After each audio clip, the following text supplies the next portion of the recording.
apabila Allah ada dan tiada sesuatu pun bersamanya, maka setelah ia menciptakan makhluknya, ia tetap dalam kesendiriannya. Itulah ayat yang turun di ayat pertama surat Al-Ikhlas, Qul huwallahu ahad. Katakanlah hai Muhammad, dia Allah itu ahad. Ahad artinya dia maha sendiri. Beda dengan sebagian abang-abang dan kakak-kakak ini ya, sendirinya sendiri jomblo. Kalau Allah itu bukan maha jomblo. Allah disebut sendiri, itu menunjukkan kesempurnaannya. Kenapa Ustadz Tahir ini menikah? Karena dia kesepian kalau sendiri. Dia tidak sempurna kalau sendiri. Dia merasa lemah kalau sendiri. Allah Ta'ala tidak butuh siapa-siapa, maka dia tidak perlu punya pasangan. Dia tidak perlu tempat duduk. Dia tidak perlu arah. Tidak perlu tahayyuz menempati apapun. Dia dulu sendiri, maka setelah menciptakan makhluk tetap sendiri. Ya. Jadi akidah kita, akidah Ahlus Sunnah, Allah itu qadim, maha awal, tidak pernah berubah keadaannya. Tuh yang mesti diyakini. Kalau ada orang berkeyakinan bahwa Allah Ta'ala jika tidak berada di atas aras berarti tidak ada, maka kelompok ini disebut kelompok Mujassim. Apa nama kelompoknya? Mujassim itu membendakan Allah. Bagi mereka segala yang wujud mesti bertempat. Itu nggak benar. Yang benar setiap benda mesti bertempat. Tidak semua wujud mesti bertempat. Allah wujud, tempat belum ada. Allah wujud, tempat belum ada. Makanya dari kecil kita berdendang, Allah wujud kidam baqa.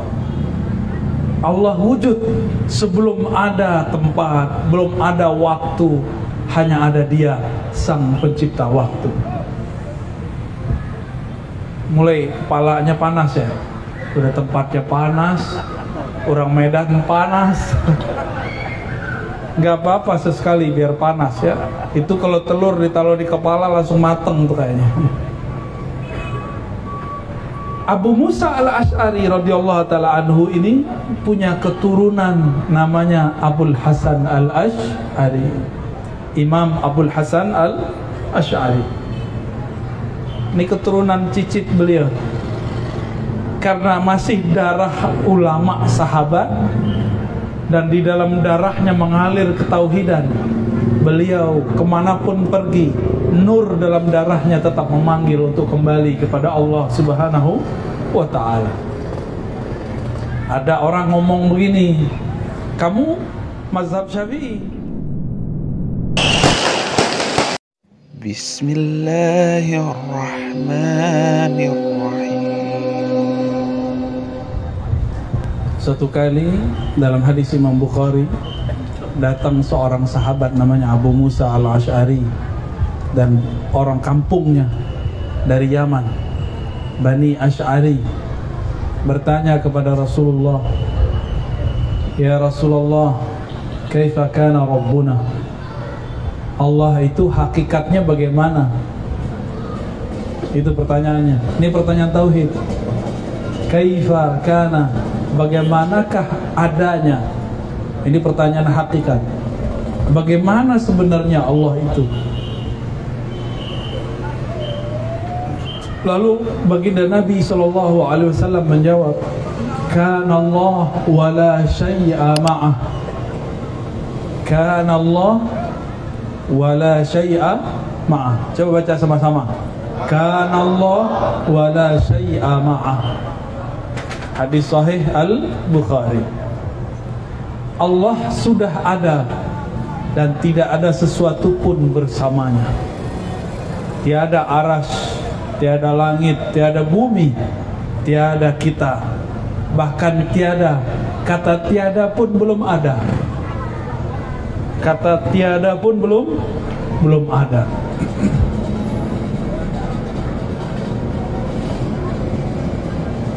apabila Allah ada dan tiada sesuatu pun bersamanya, maka setelah ia menciptakan makhluknya, ia tetap dalam kesendiriannya.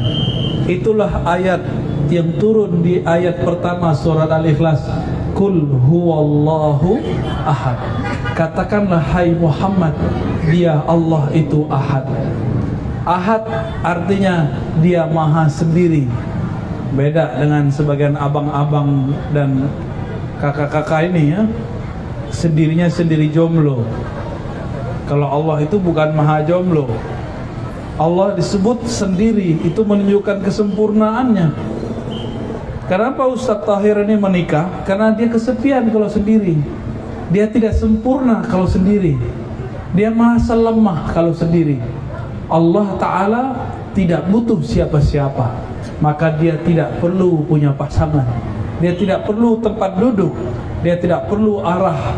Tidak perlu tahayyuz menempati apapun. Dia dulu sendiri, maka setelah menciptakan makhluk tetap sendiri. Ya, jadi akidah kita, akidah Ahlus Sunnah, Allah itu qadim, maha awal, tidak pernah berubah keadaannya. Tuh yang mesti diyakini. Kalau ada orang berkeyakinan bahwa Allah Ta'ala jika tidak berada di atas aras berarti tidak ada, maka kelompok ini disebut kelompok Mujassim. Apa nama kelompoknya? Mujassim itu membendakan Allah. Bagi mereka segala yang wujud mesti bertempat. Itu nggak benar. Yang benar setiap benda mesti bertempat. Tidak semua wujud mesti bertempat. Allah wujud, tempat belum ada. Allah wujud, tempat belum ada. Makanya dari kecil kita berdendang, Allah wujud kidam baka. Allah wujud sebelum ada tempat, belum ada waktu. Hanya ada Dia, Sang Pencipta waktu.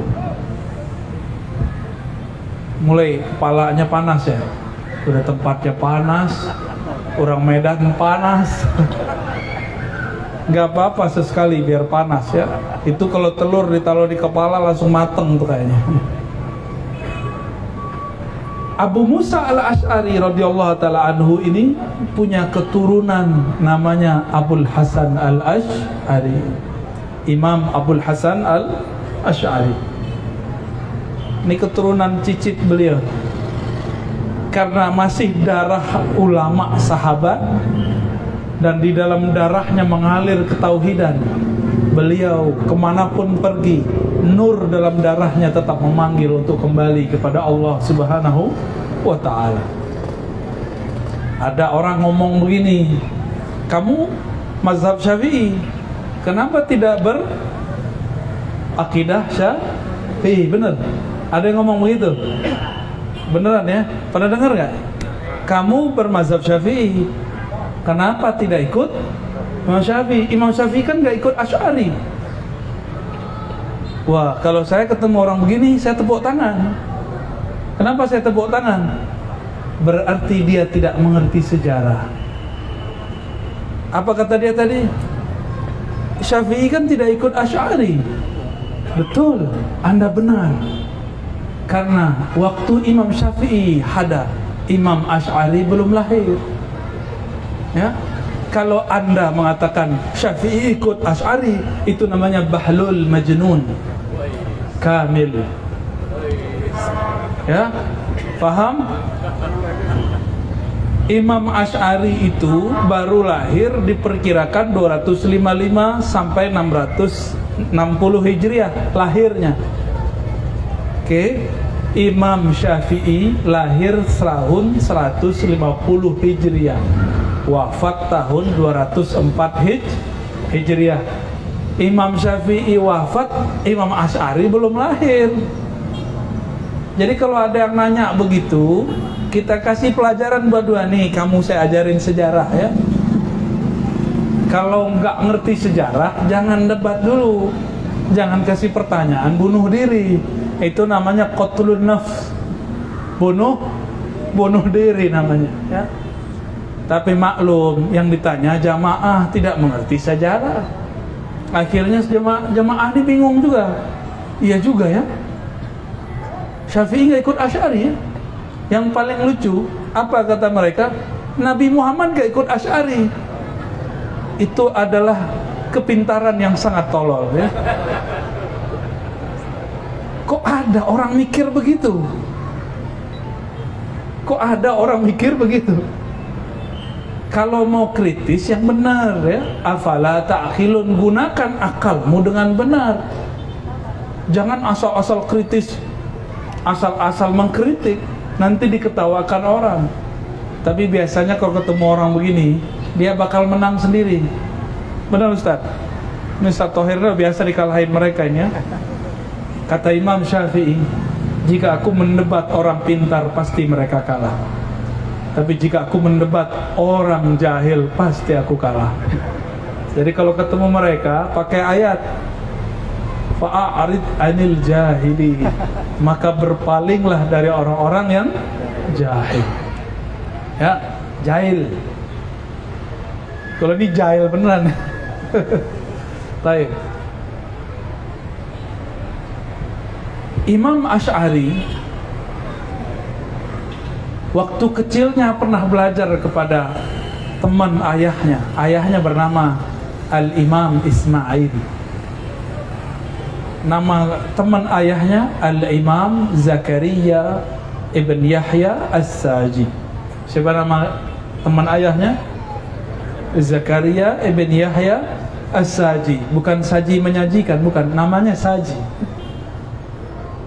Imam Zakaria ibn Yahya As-Saji adalah murid Imam Ahmad bin Hanbali, murid dari Imam Al-Qarabisi. Mereka berdua ini adalah murid terbaik Imamuna Imam Syafi'i. Sudah kebayang hubungannya? Sudah terbayang hubungannya? Jadi kecilnya Imam Asy'ari berguru kepada murid dari muridnya Imam Syafi'i. Lalu ayahnya meninggal, Syekh Ismail meninggal. Dulu karena ibunya masih muda, maka dinikahkan oleh orang tuanya, kakeknya Asy'ari kecil, dengan seorang imam.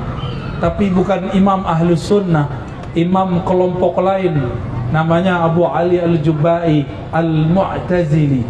Akidahnya Mu'tazilah. Mu'tazilah ini gak percaya takdir, Qadariyah. Mu'tazilah itu meyakini pelaku dosa besar kalau mati belum tobat masuk neraka kekal. Kalau Khawarij, pelaku dosa besar walaupun cuma beda coblosan politik, kafir. Kalau Mu'tazilah, beda politik, fasik. Tapi kalau mati sama dengan Khawarij, sama-sama kekal dalam neraka. Maka akidah ini berbahaya kalau berkembang. Imam Ahmad, kakek gurunya Imam Asy'ari, itu disiksa oleh kelompok Mu'tazilah. Yang sekarang di kampus para profesor salah faham, dikira Mu'tazilah itu kelompok pembebasan akal. Bukan, Mu'tazilah itu kelompok yang mengebiri akal. Cuma karena berbeda masalah Quran makhluk tidak makhluk, itu imam-imam disiksa. Bahkan seorang imam namanya Ahmad bin Nasr disalib dan tidak diturunkan sampai 7 tahun. Kayak gitu ajarannya masuk akal gak? Imam Ahmad ditelanjangi sarungnya. Dulu orang pakai sarung, dicopot sarungnya. Untung beliau seorang wali Allah, dia berbicara kepada sarung, ya izari ittaqillah, wahai sarungku takutlah kepada Allah. Maka naik sarung, gak pernah lepas lagi sampai meninggalnya. Gak pernah lagi ada orang melihat aurat beliau. Imam Ahmad bin Hanbal. Imam Asy'ari berguru kepada murid beliau Imam Zakaria As-Saji. Ketika ibunya menikah dengan Abu Ali Al-Mu'tazili, Al-Jubai Al-Mu'tazili, berubah akidah dia sebentar menjadi akidah Mu'tazilah. Kata orang Mu'tazilah, Allah itu selalu berbuat baik, takdirnya selalu baik, nggak ada takdir buruk. Allah kalau mencipta ada tujuan. Dibantah oleh para imam. Yang pertama membantah anak tirinya sendiri, yaitu Abul Hasan Al-Asy'ari. Terjadilah perdebatan antara ayah tiri dan anak tiri. Ini bukan masalah tiri-tirian, tapi karena masalah perbedaan pemahaman. Maka bertanyalah Abul Hasan Asy'ari kepada Abu Ali Al-Jubai. Ikutin pertanyaannya. Wahai ayahanda. Enggak, saya aja yang baca. Ikutin kalimatnya dalam hati ya. Ada 3 orang. 1 kafir, 2 mukmin, 3 anak kecil. Mati. Orang kafir masuk mana? Masuk? Orang mukmin masuk mana? Surga. Anak kecil masuk mana? Surganya tinggi nggak? Anak kecil meninggal. Anak kecil meninggal amalnya banyak nggak? Sholatnya main-main, ya main sikut-sikutan. Anak kita kalau sholat gimana? Sikut-sikutan nggak? Ya itu anak-anak tuh kalau sholat masih ngobrol. Ntar makan durian di ucok ya.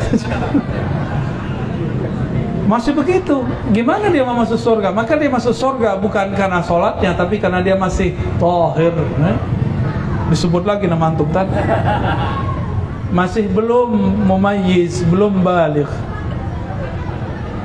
Maka bertanyalah Imam Asy'ari, wahai ayahanda, di manakah orang kafir jika mati? Dijawab, finnar, masuk neraka. Orang mukmin di mana? Surga. Surganya tinggi nggak? Oh tinggi. Kalau anak kecil di mana? Anak kecil surganya paling rendah. Oke. Maka bertanyalah Imam Asy'ari. Nanti anak kecil akan bertanya, ya Allah, kenapa engkau taruh aku di sorga paling rendah? Kan aku belum pernah maksiat.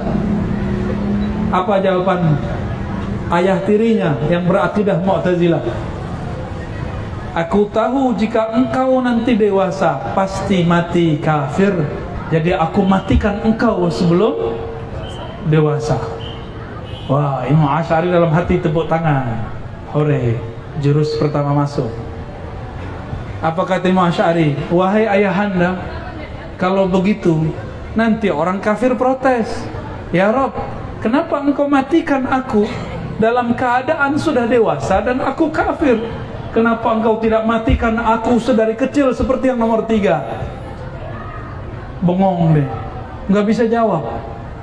Abu Ali Al-Jubai kaget, kenapa anak tirinya bisa mengalahkan dia? Paham ceritanya? Jadi bagi si Mu'tazilah ini, Allah selalu berkehendak baik. Takdir Allah itu baik.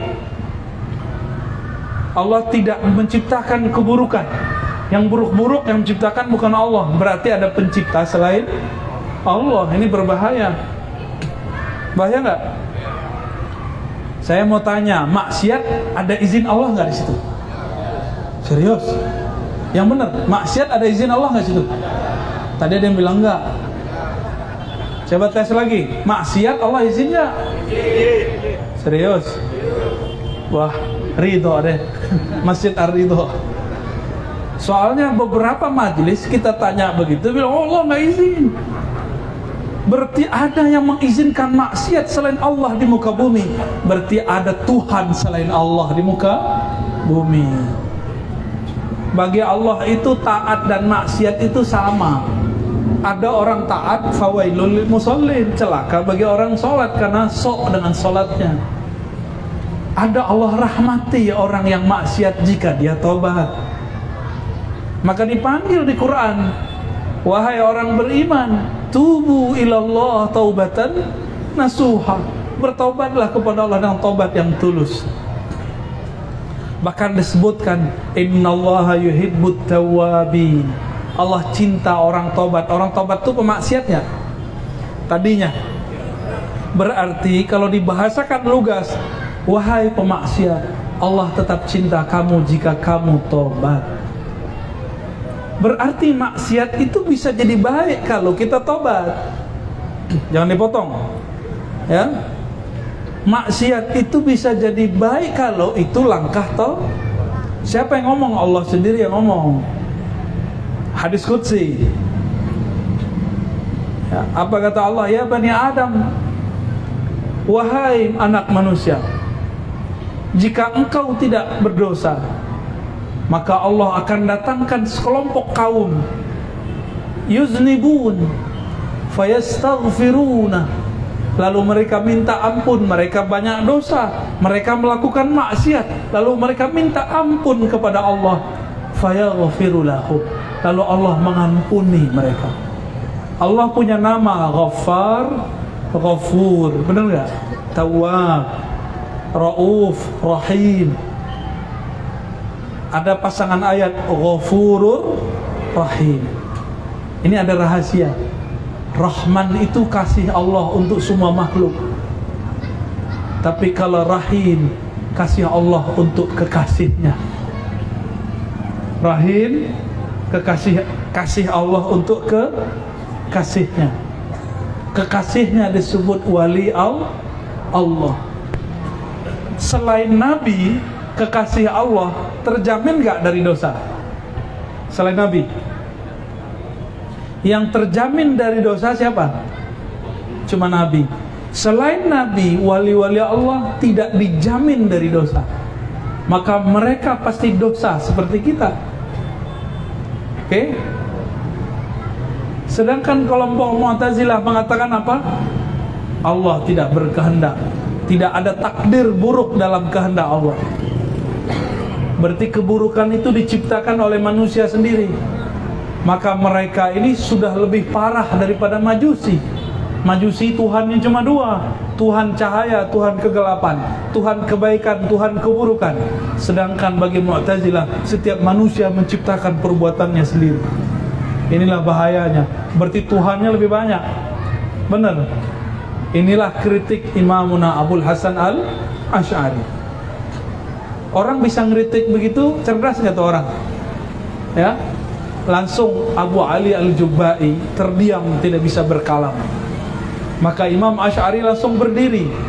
Dia pegang jubahnya, dia copot. Apa kata dia? Sebagaimana aku membuang jubahku ini, begitulah aku membuang akidah ayah tiriku, Abu Ali Al-Jubba'i. Di saat itu beliau cari lagi guru tuanya. Ternyata masih hidup, Imam Zakaria Ibn Yahya As-Saji, dan seorang sufi, Imam Junaid Al-Baghdadi. Jadi beliau ini murid daripada sufi. Ada lagi murid dari Junaid namanya Ruwain. Imam Asy'ari berguru juga kepada sufi bernama Ruwain. Itulah alasannya kenapa akidah Ahlus Sunnah sangat akrab dengan kelompok sufi tarekat. Dan itu jugalah sebabnya kenapa jika ada orang membatalkan akidah Asy'ari, dia juga akan membatalkan akidah sufi. Karena akidahnya sama.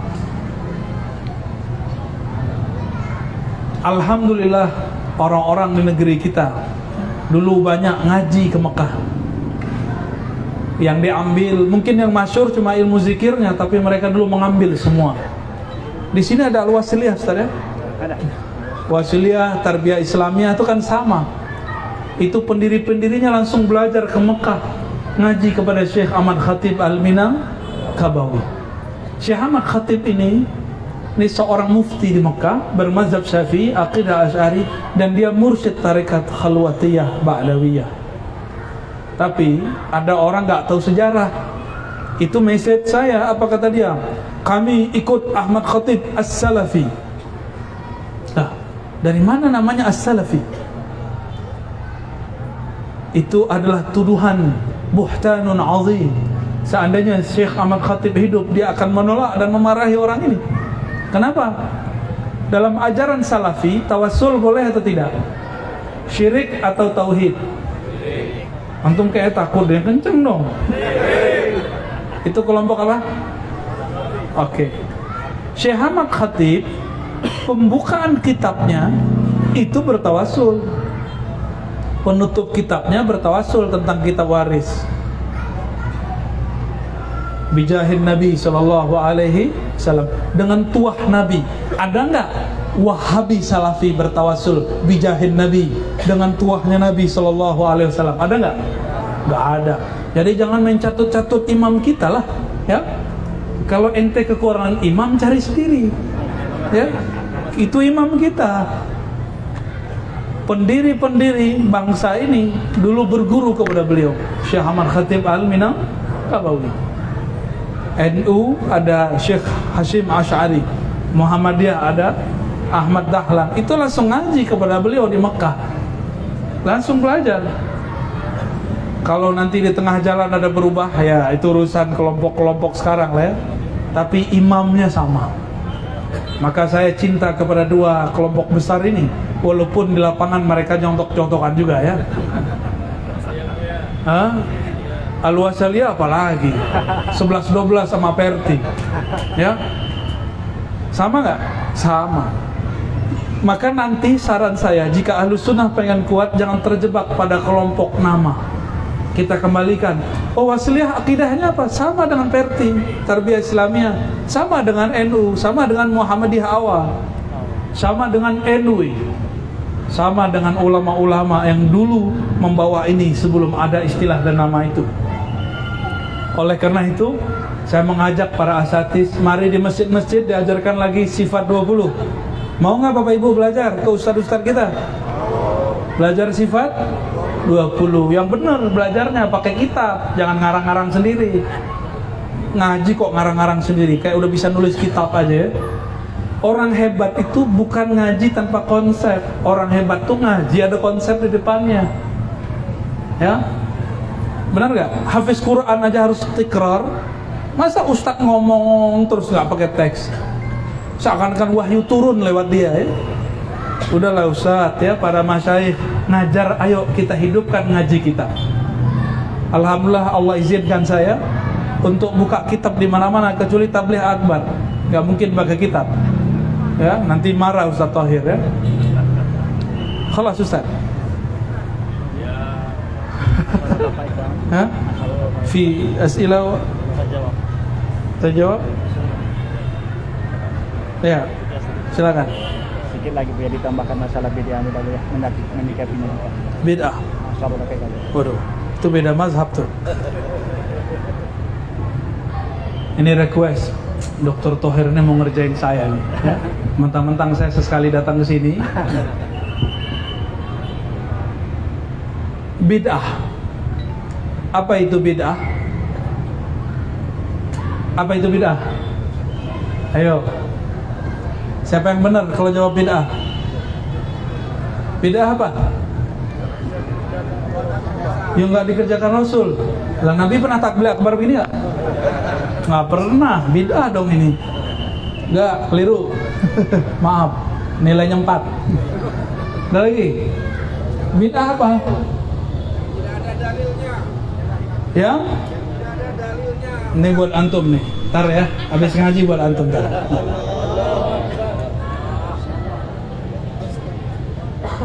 Istighfar langsung. Yang tidak ada dalilnya, bukan yang tidak dikerjakan Nabi. Nabi pernah baca Quran pakai mushaf nggak? Nggak pernah. Terus kenapa kita baca Quran pakai mushaf? Karena emang nggak hafal ya. Jujur aja nggak hafal. Nabi pernah zikir pakai alat tasbih nggak? Antum pakai alat tasbih, bid'ah nggak? Nabi pernah pakai kopiah hitam nggak? Bid'ah dong. Apalagi yang merah nih ya. Ini kopiah Aceh ya? Ini bid'ah semua nih. Nabi pakai serban, ente pakai kopiah, lalu bid'ah semua. Nggak begitu cara memahami bid'ah. Bid'ah itu sesuatu yang tidak ada dalilnya. Dalil ada 4 yang disepakati: Quran, Sunnah, Ijma', Qiyas. Baru belajar kullu bid'atin dolalah. Setiap bid'ah itu sesat. Dia belum khatam Sahih Bukhari, baru belajar kullu bid'atin dhalalah. Udah berani nyalah-nyalahin orang kayak beliau ini udah ngaji sekian tahun. Kalau ada dalilnya, meskipun Nabi tidak buat, berarti dia tidak bid'ah. Apa contohnya nih? Nabi pernah kumpulkan Quran nggak? Dalam riwayat yang sudah masyhur sering saya bahas juga, Sayyidina Umar datang kepada Sayyidina Abu Bakar. Apa kata beliau? Wahai Khalifatul Rasul, kumpulkanlah bahan-bahan Al-Quran. Apa jawaban beliau? Apa jawaban Abu Bakar? Hal taf'al ma lam yaf'alhu Rasulullah sallallahu alaihi wasallam. Sama kayak tadi antum ngomong, apakah engkau lakukan yang Nabi tidak lakukan? Jadi versi Abu Bakar, kalau melakukan yang Nabi tidak lakukan disebut dengan bid'ah. Abu Bakar. Umar bilang apa? Enggak.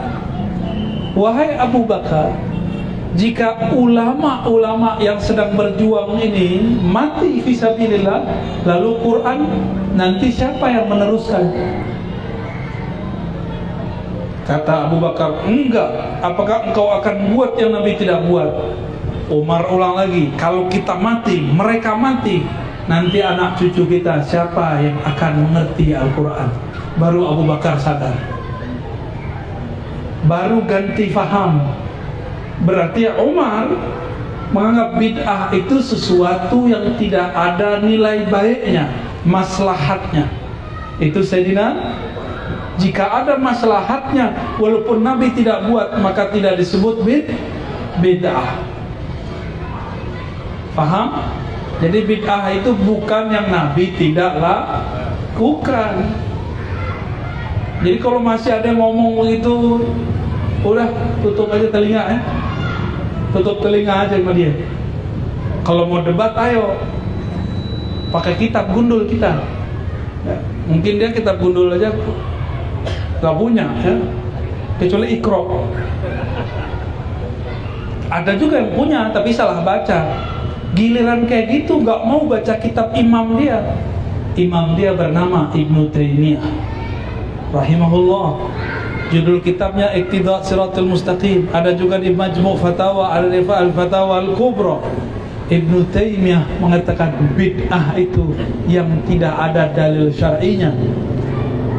Bahkan beliau itu masih tidak mengatakan bid'ah jika ada ulama mazhab yang menganggap itu tidak bid'ah. Itu sebabnya beliau tidak membid'ahkan Maulid Nabi sallallahu alaihi wasallam, kecuali di dalamnya ada kemungkaran. Tapi sekarang yang ngaku ikut Ibnu Taimiyah gimana? Membid'ahkan Maulid Nabi enggak? Dan saya kasih tahu Bapak Ibu, ini tidak akan berhenti. Tahun depan akan tambah parah, tahun berikutnya akan tambah parah, tambah parah, tambah parah. Maka para asatidz nyalinya harus agak gedean dikit. Bukan sombong, bukan, beraninya harus lebih berani. Dan antum umat siap nggak kawal para asatidz? Ya, ustadznya biar nggak jadi penakut, biar nggak ditumpahkan kepada tamu kayak saya ini bahas-bahas beginian, ya. Jadi nyalinya harus agak dikit, takut itu kepada Allah Subhanahu wa Ta'ala. Ya, kayaknya mulai semangat. Tinggal panggungnya roboh ini. Baik, khalas ya. Alhamdulillahi Rabbil Alamin.